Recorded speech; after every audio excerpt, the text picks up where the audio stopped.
Look at that right there. These upper control arms always have some play in them. What I'll do is I'll take this laser and line it up with this center line of this tire. And as long as the dog doesn't mess it up here. Ow.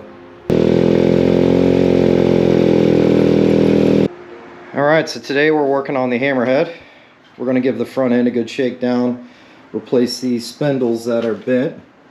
If you can see there, I didn't notice that when I had purchased this. I got it for a good price, so it's not a good thing, but the price I got it, you know, it could be worse. But both sides look like that. So what I'm going to do is we're going to jack up the front end. We're going to give the front end a good shakedown, make sure nothing's loose, and we're going to pull these spindles out and replace them.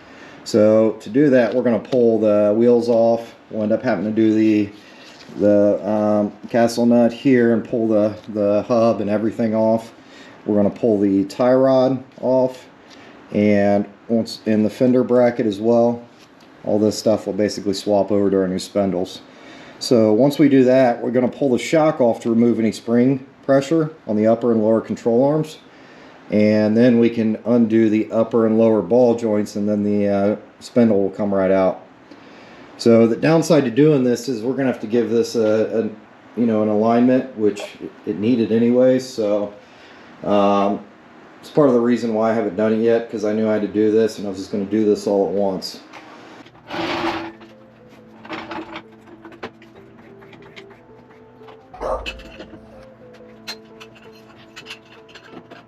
Alright, to give the front end a shakedown, what you want to do is you just want to take the wheel and kind of feel for play. Like, look at that right there.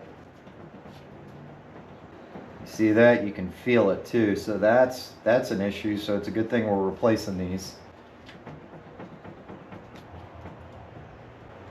So I don't think there's any play in the tie rod, but that's pretty noticeable. So that's, you can go different sides of the tire. Because usually, if I remember right, up and down is for your ball joints and left and right is for your tie rods, but that's doing, wow. Another thing I usually notice is these upper control arms always have some play in them. And what I do is I crank these bolts down just to pull these brackets in just a little bit to take that play out. Now you don't want to crank them down to put tension when it's pivoting up and down, but I don't like that side to side play, so I crank them down a little bit to take that out. So that's mainly what I'm noticing here. This brake cable is kind of going up in here, so I might adjust that a little bit. Just pull it in a little bit so it's not rubbing up against here. So when we replace the spindle, that should take this out. Looks like just that ball joint in there is worn out.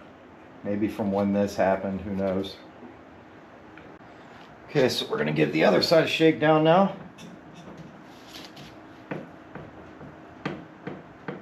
So this one, you can hear that.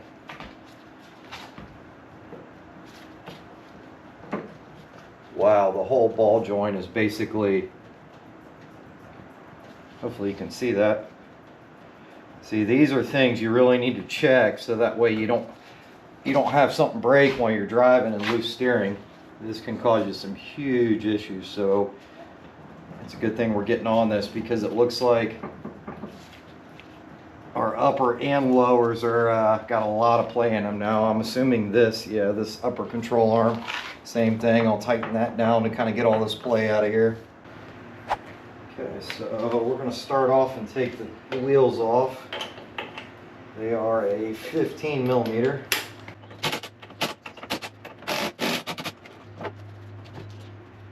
Okay, our wheel hub feels good.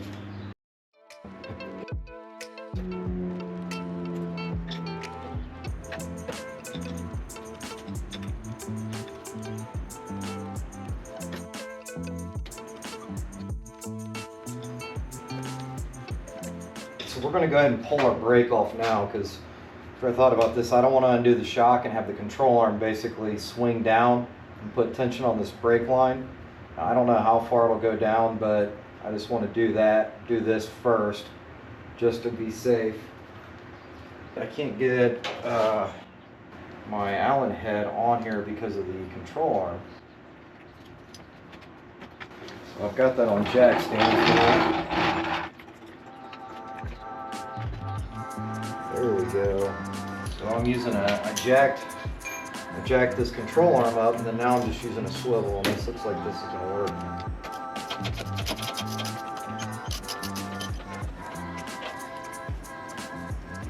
Okay, when we pop this brake caliper off, we don't want this to hang by the brake line, and we don't want anybody to push the brakes while we got this off, because it's going to compress your brake pads, because that piston will come out and then you're going to have to recompress that. So we're just going to set that up here so we don't have any issues, and we can pull this off now.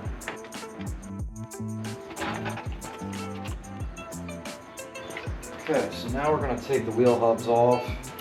This nut shouldn't be too tight. You don't want to crank these down because it'll put pressure on your bearing. You just want to get them tight enough to where there's no in and out play.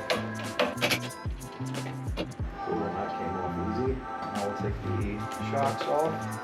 This is a pet peeve of mine, if you want to laugh. They've got these bolts facing opposite sides. That drives me nuts.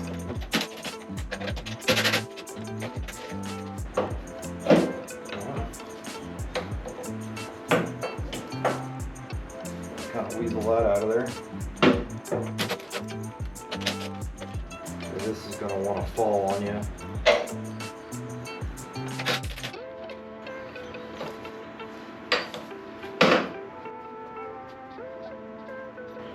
So we don't want to damage the threads on our tie rod here.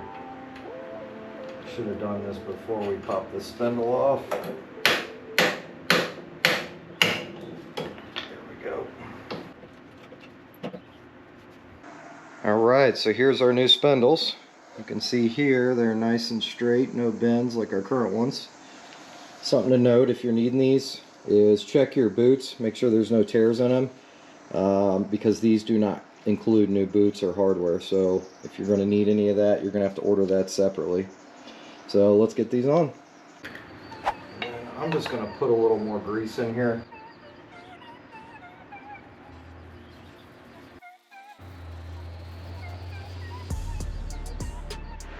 Alright, so I added a little grease to the spindles, and I'm just giving these a little wipe. These are crocodile wipes. I love these things. I just started using these, and they're great. I love using them. I use them on my hands, on my tools after they get nasty, and it's one of those nice things to have.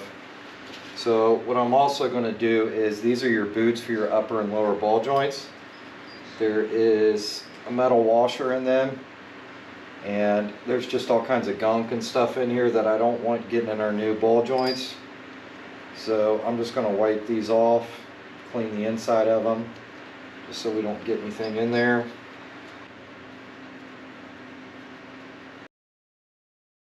Those are good now. So what we're going to do is we're going to pop this washer on first. I want that to lock into the square portion. And we're going to slide our bushing over, or not our bushing, our boot. And that'll just slide right on like so. And then this square portion of these threads locks into the control arm so it can't move. We're going to do the same thing with the bottom.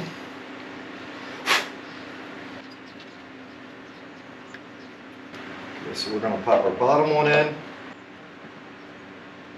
Okay, that's in there. The bottom one had our nut and our washer. We're just going to hand tighten this so it doesn't want to come out on us. And then our top one was just this nut right here. So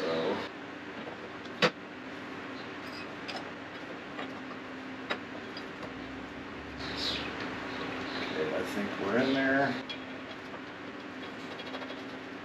Okay, you can see already no more play. This one does. That's kind of weird. Let's see if we tighten this down, what happens. Okay, our control arms have a little play, that's what I was feeling.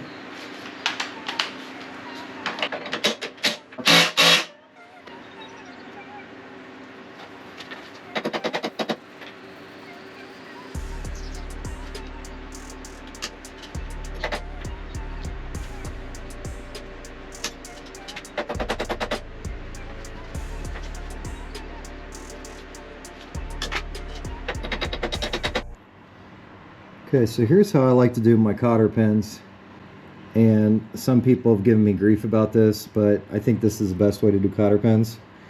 So I bend one back and then the other one down this way. I like to do that because the cotter pin can't spin.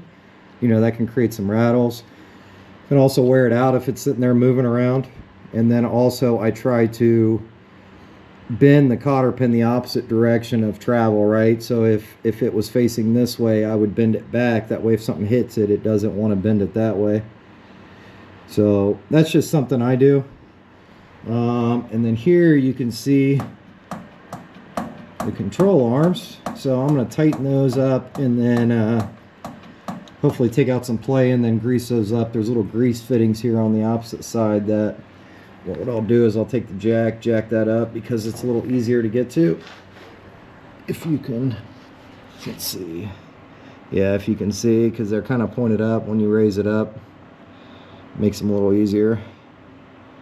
So I'll wipe those off and then hook up the grease gun and give them some grease because I don't know when the last time they were greased was.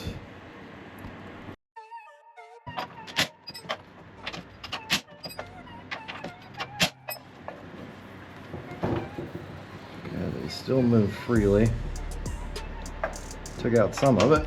Let's try this other side. Yeah, it's minimal now. I don't want to keep cranking on these. They still move freely. Pack them with grease now and see what happens. To be honest, they've probably never been greased. Okay, so we're going to put a jack stand under the control arm just to make these fittings easier to get to.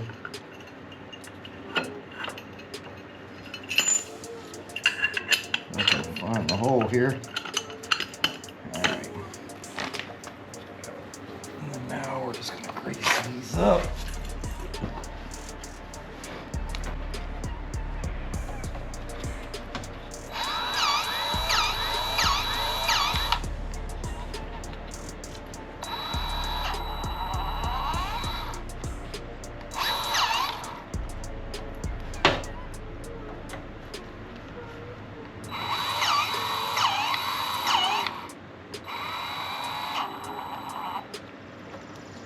So let's see what they feel like now.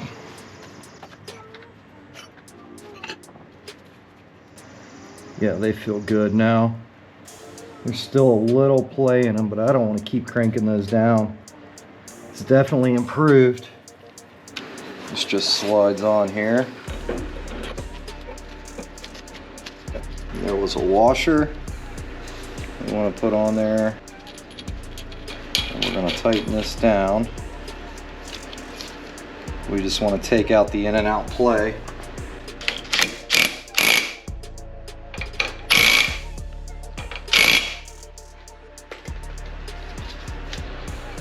Okay, you can see the bearing still spins freely. No more in and out play. And now we're just going to stick our bushing here. You don't want to really crank that. I might have went a little too tight on that. But I was at a spot where I couldn't slide a cotter pin in. See if these bigger ones will fit. They will not, so.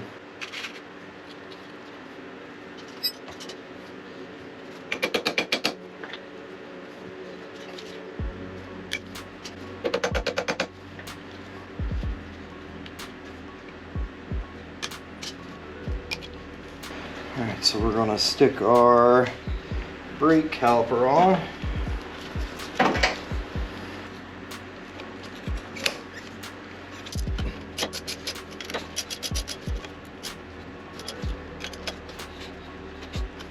Alright, there is our brake calipers. You can see our only play is in our upper control arm now. And so what we'll do, go ahead and pop this tie rod on.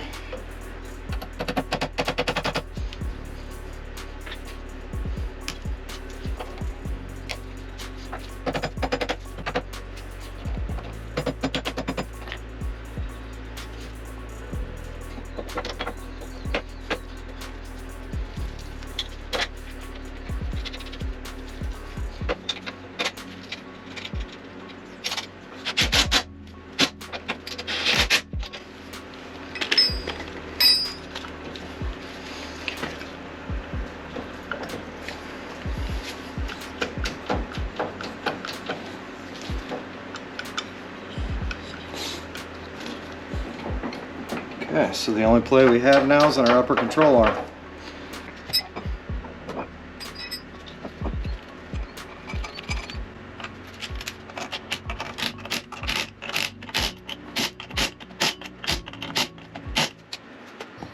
Alright, so lesson learned on something here. I got a little carried away on trying to pull this in to take the slop out and snap this bolt, so I just had to cut this out.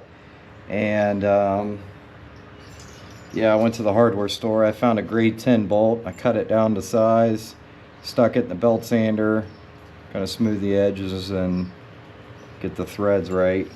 So how I'm going to do this is I'm going to actually, instead of trying to crank, because this gap on this one versus my other one's just massive. I mean, there's probably it's probably 1/8 of an inch right now. I mean, it's going to pull in some, but there was just not enough to pull in all the way.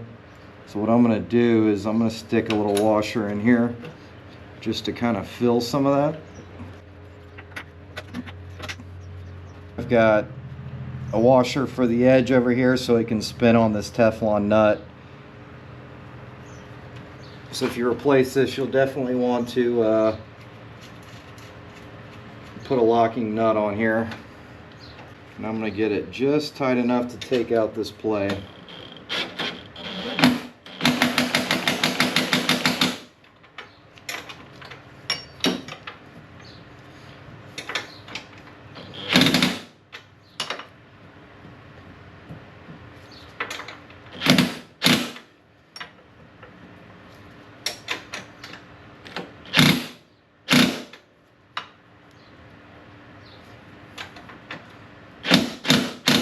Got my impact on low.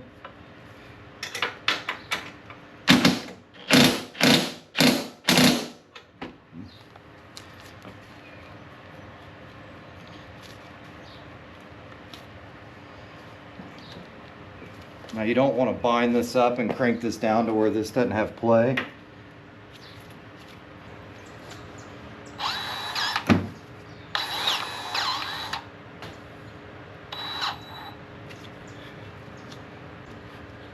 Alright, we feel tight again. No more play. Okay, and this one, a washer won't fit in there, so that shows you the difference in the tolerance.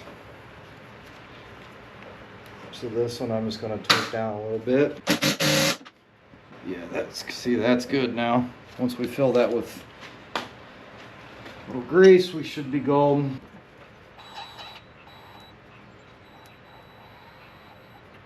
Definitely see most of that play is gone. There's still a little bit, but not enough to where I'm concerned about. Alright, so we got the front end all assembled. Everything's tight. I'm going to go through, double check the lug nuts. I'm checking them at 75 foot-pounds. The manual called for 70 plus or minus 10, so I just went to 75.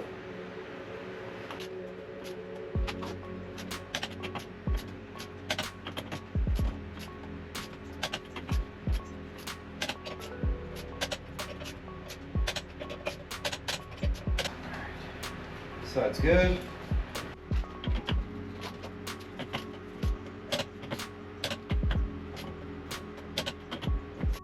These were loose.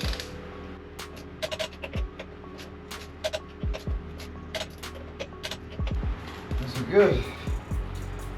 Just gonna set my torque wrench back to 0 and we'll get on the alignment.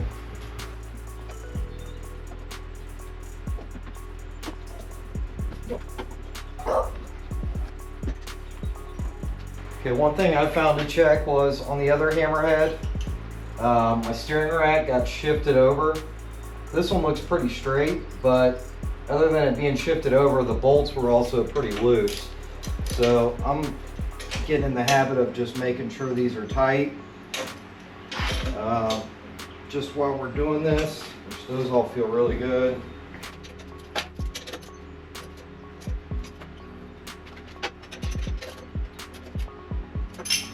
Alright, those are good. So I'll put the bumper or the hood back on, and then now I'll just adjust the tie rods and start getting the alignment. Alright, what's the chances since we fixed the spindles that it'll be straight? Nice slim nut.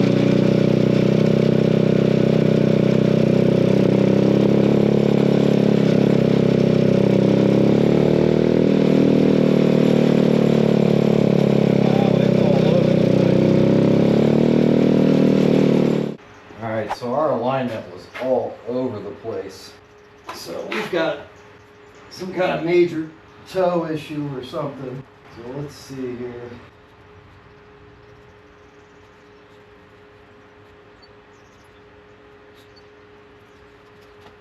So we're looking at close to a 3-inch difference, which makes sense why it was driving so horribly.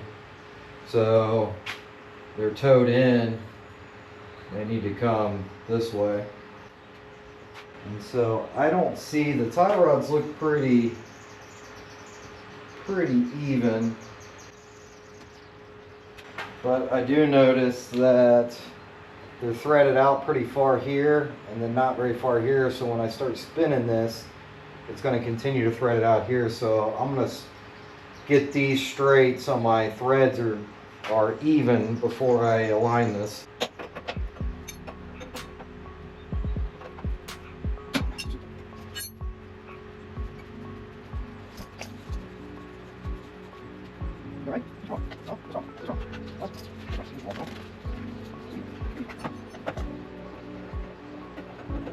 This thing needs tuned in.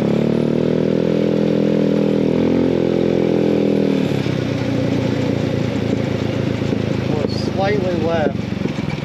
That quick alignment we did with just a laser got us pretty close. I mean, close enough to where a lot of people would probably call that good. But I'm still like maybe 1/8 of an inch on the steering wheel to the left towards the driver's side. So what I like to do is I use this laser around the house for hanging stuff, and I love it. You can get them pretty reasonably priced now, especially around Black Friday. But what I'll do is I'll take this laser and line it up with this center line of this tire. And as long as the dog doesn't mess it up here. No. Alright, come on, girl. There's a lining. And then what I'll do is, I've got the steering wheel right now where it drives straight. I will move the steering wheel now to where it's straight. Did you just move that, girl?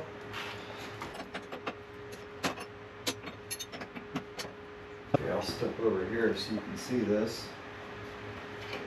So my line, you might not be able to see the line on the tire, but it's just to the left. So I'll adjust my tie rod. Now it's centered with that line. So I know this side is straight. And then I'll just measure from this tire to that tire and adjust that one to get my toe.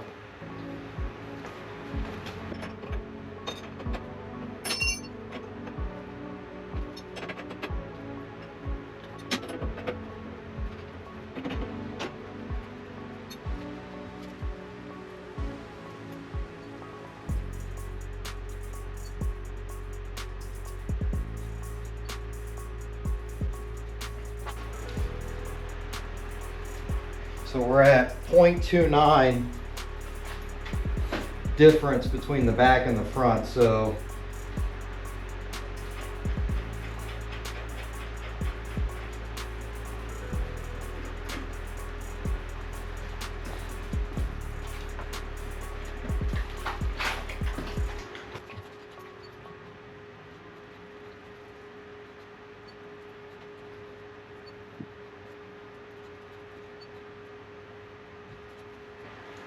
what's that? What's that? What's that? No, this right here. What's that? What's that?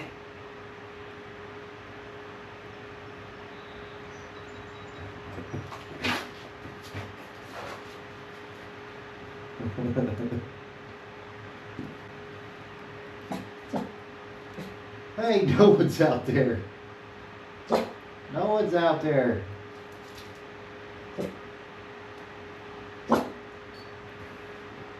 Alright, so now we're 0.17 of an inch difference. I'm going to call that good.